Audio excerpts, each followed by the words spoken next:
Hello and welcome back to Frogboy X1 Gaming. I'm Andrew, and today I want to go over the cost of the PlayStation 5. So, as of today, I've had my PlayStation 5 for almost 5 months now. In that 5 months, I've spent $1,396 to be closer to exact. That's not counting the PlayStation Plus or like the upgrade fee for Tony Hawk Pro Skater 1 and 2. But it does include, the extra controller, the camera. I did not include the cost of the SSD because I don't know if that one's going to work in the PlayStation 5 or not, because they still haven't opened that bay. So basically, I have $1,396 invested in the PlayStation 5 as of March 12th when I bought it.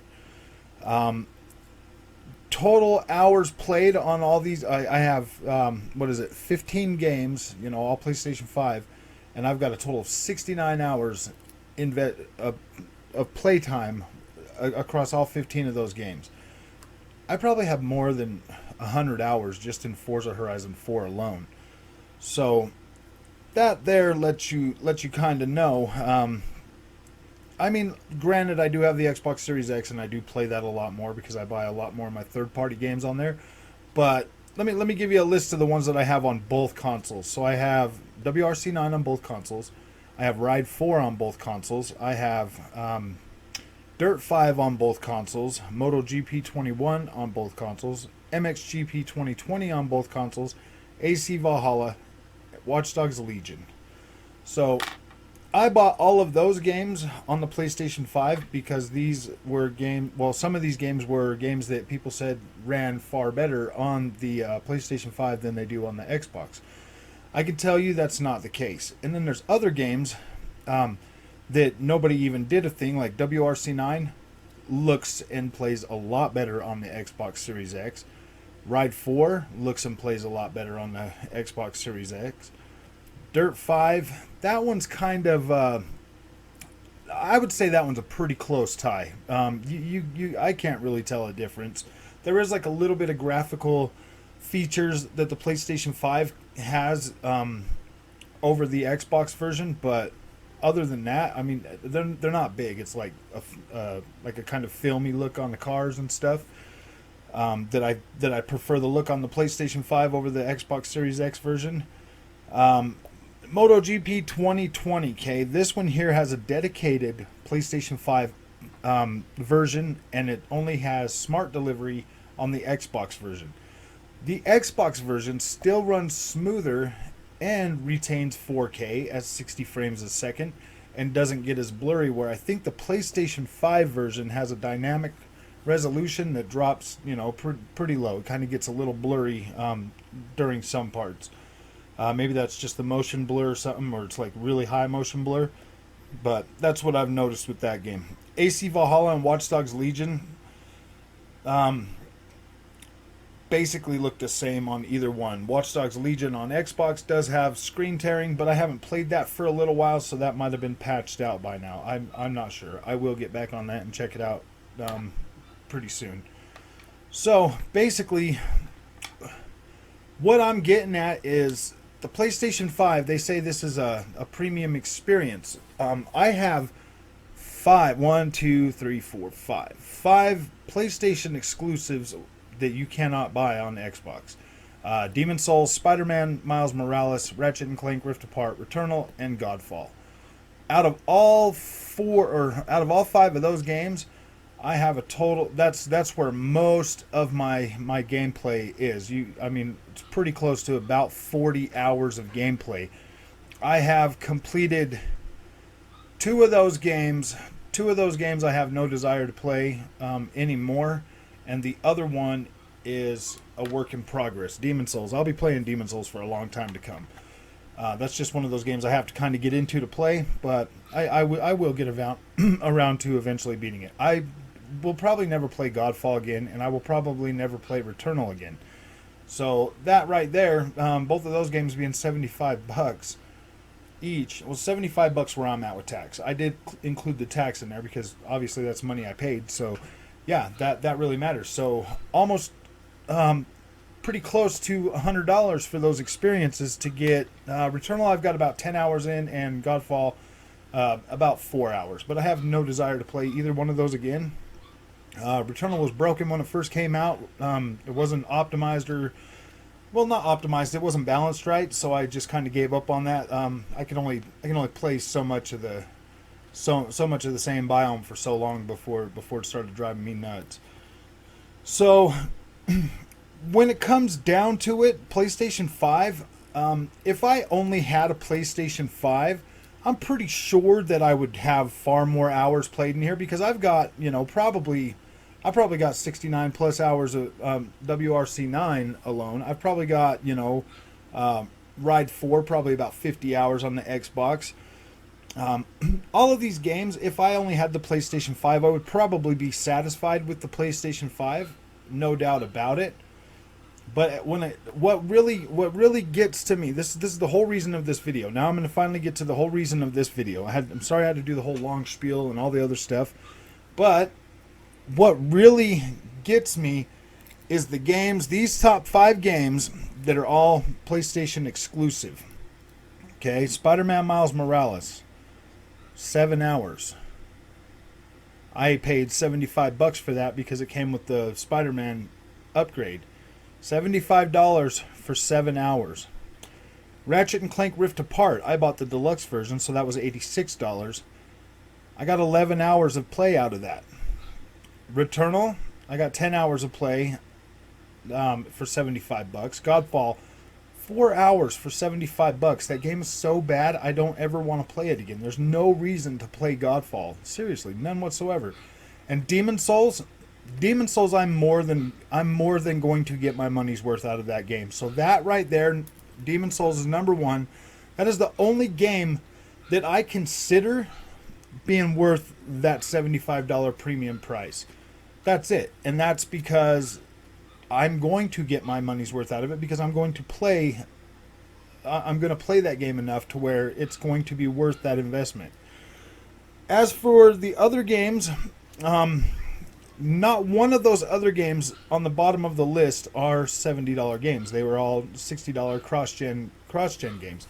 So those ones right there, I will continue probably playing these on the PlayStation 5 here and there, just kind of, because I do want to play my PlayStation 5 more. I do want to get around to that.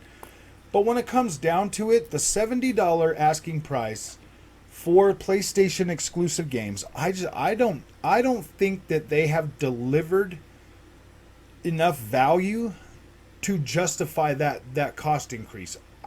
I mean, we're still early in the generation. These are all, early generation games.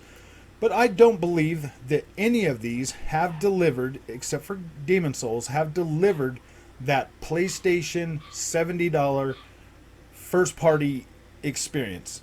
I mean, that's just me. I have not received that. I mean, there might be a few people out there that loved Godfall that could definitely play it for more than 4 hours. There's definitely going to be some people out there that would really enjoy Returnal, and that might be worth it to them. But Ratchet and Clank, as that sits, it is an amazing game. Definitely the best Ratchet and Clank game to date on PlayStation. But I still don't believe that one was worth $85. I was hoping that it was going to be longer than the last games in the series, but I don't know. I mean, Insomniac, their games are pretty good, but gameplay time on them, like Spider-Man, I definitely have gotten a pretty good amount of playtime on Spider-Man when I bought it on the PlayStation 4. So I mean, like their games are kind of hit and miss. They're either short or they're or you can get time out of them. I really wish that Ratchet and Clank would have went more for an open world experience, but the linear open level model, is pretty much what we got with that. If you compare this to the value that you get for Xbox, okay, so I mean I'm 4.5 months, almost 5 months into the PlayStation 5, and I've spent.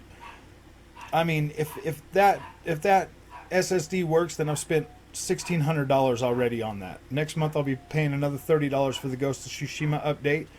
So, I mean, we're getting closer to $2,000 on the PlayStation 5, whereas on the Xbox, you can get into the Xbox ecosystem for as cheap as $34.99 and get Game Pass for 2 years for $35.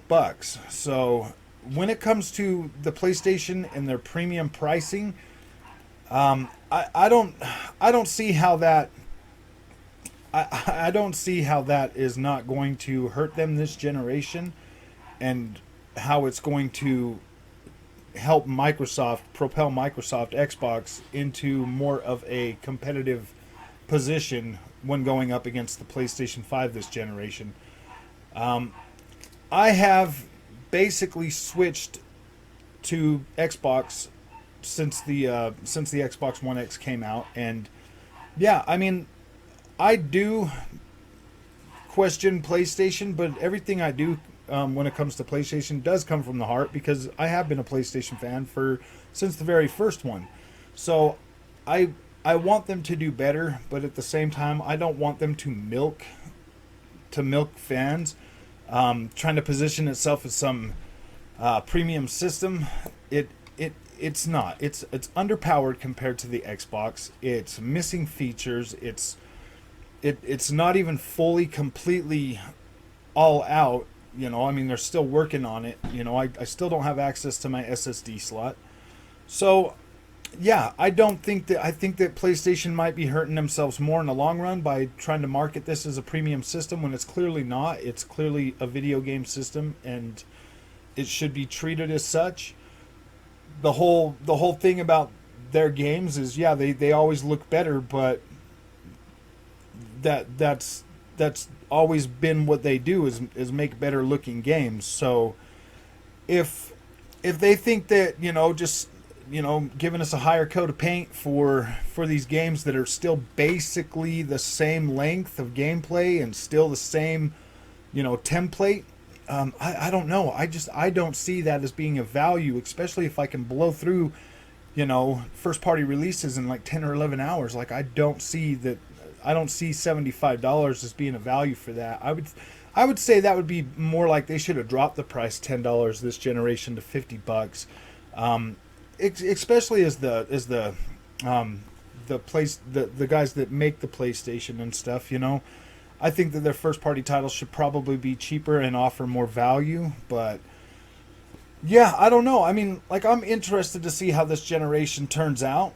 I've got my PlayStation 5 already, so I will be playing, you know, PlayStation 5 exclusives this whole generation. I have the Xbox Series X, so yeah, I'm interested to see how this generation goes. And I mean, it's still early. We'll see if more games come out and they start offering a better value. But as it is right now, I do not believe that PlayStation 5 games are worth the $70 price tag, and I wish that they would reconsider that, because there's a lot of people out there that just can't afford to do that. And with Microsoft offering such a good deal and such a low price of entry for the Xbox Series X with hundreds of games at your fingertips, I just don't see that as being good for PlayStation this generation. But they are going to do well. So, yeah, if you like this content, don't forget to like and subscribe, and we will see you in the next one.